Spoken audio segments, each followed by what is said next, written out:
এখানে আমরা খাঁটি সরিষার তেল দিয়ে বিফ তেহারি করতেছি। এখানে আমি পেঁয়াজের সাথে কালো এলাচ, সাদা এলাচ, দারচিনি, এলাচি, লং, গোলমরিচ, স্বাভাবিকভাবে আমাদের ঘরে যে ঘরোয়া মশলাগুলি থাকে সেগুলি দিয়েছি।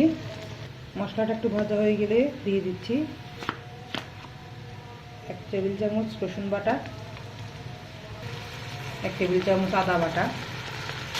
আদা রসুনটাকে একটু তেলের মধ্যে ভেজে নেব।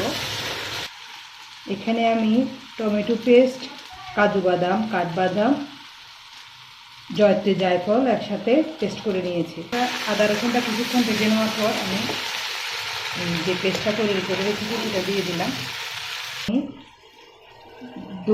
ধনিয়া গুঁড়া, জিরা গুঁড়া, মরিচের গুঁড়া আর গরম মশলার গুঁড়া, সবগুলি মশলা আমি এখন সুন্দর করে কষিয়ে নেব। এটা হচ্ছে গরু মাংস।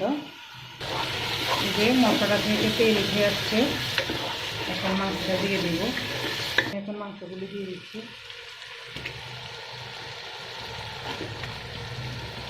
মাংসগুলিকে এখন মশলার সাথে সুন্দর করে মিক্স করে নেব।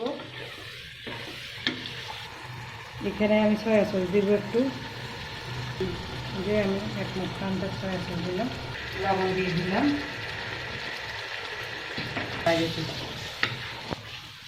মাংস থেকে অনেকটা পানি বের হয়েছে। এখন এই পানির মধ্যেই আমি মাংসটাকে কষিয়ে নেব। যে আমি এখানে পুরো 1 কেজি চাল পুরোটা ব্যবহার করব না, এখান থেকে হাফ কেজি চাল নেব। এখানে আমি কিছু আলু আর কিছু কাঁচামরিচ দিয়ে দিচ্ছি। আলু আর কাঁচামরিচটা আমি এখন কিছুক্ষণ কষাবো। এখন আমি এখানে একটু কেওড়া জল দিয়ে দিব। আমি এখানে একটু দুধ দিয়ে দিব। ঝোল না দিয়ে আমি এখানে দুধ দিতেছি, আপনারা চাইলে ঝোল পানিও দিতে পারেন। এই পানিতে বা এই দুধটুকে আমার পুরো মাংসটা আমি সিদ্ধ করে নেব। আমি মাংসটাকে 30 মিনিটের মতো রান্না করে নিয়েছি। সর্বমোট কষানো সহ আলু দেওয়ার আগ পর্যন্ত টোটাল 40 থেকে 45 মিনিট রান্না করে নিয়েছি। এখন আমি চাল দিয়ে দিব। এই যে আমি এখন মশলাটা থেকে মাংসটা তুলে ফেলছি। এখন এখানে চালটা ভেজে নিব। যদি এভাবে চালটাকে আমি এখন যেভাবে করছি এভাবে ভেজে নেন, মাংসটা তুলে মাংসের মশলাটা চালটা ভাজে, আলাদা করে তেল দেওয়ার দরকার নেই।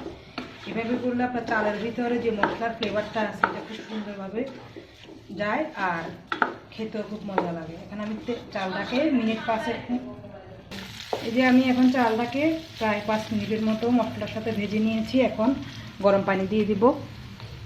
এখানে গরম পানি দিয়ে দিয়েছি। আমি দেখেন এখানে সাথে সাথে ফুটে গেছে। আমি এখানে ফুটন্ত গরম পানি দিয়েছি। আমি পানিটা দেওয়ার সময় পানিটা মেপে তারপরে গরম বসিয়েছি। এখন আমি এখানে চালের আন্দাজে একটু লবণ দিচ্ছি, লেবুর রস দিয়ে দিয়েছি আমি।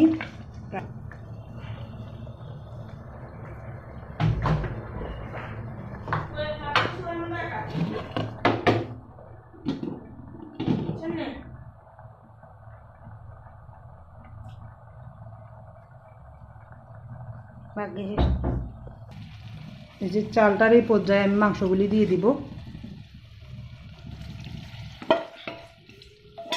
এখন আমি চাল আর মাংস একসাথে মিক্স করে নেব। এখন আমি ঢাকনাটা লাগিয়ে দিয়েছি, দমে রেখে দিব 20 মিনিটের মতো।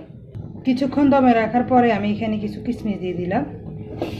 এই তো আমার তেহারি বলেন, বিরিয়ানি বলেন শেষ। দেখতে যতটা সুন্দর হয়েছে, খেতে কিন্তু তার থেকে বেশি মজা হয়েছে। আপনারা এরকম ঘরোয়া মশলা রান্না করে দেখবেন, খুব মজা হবে।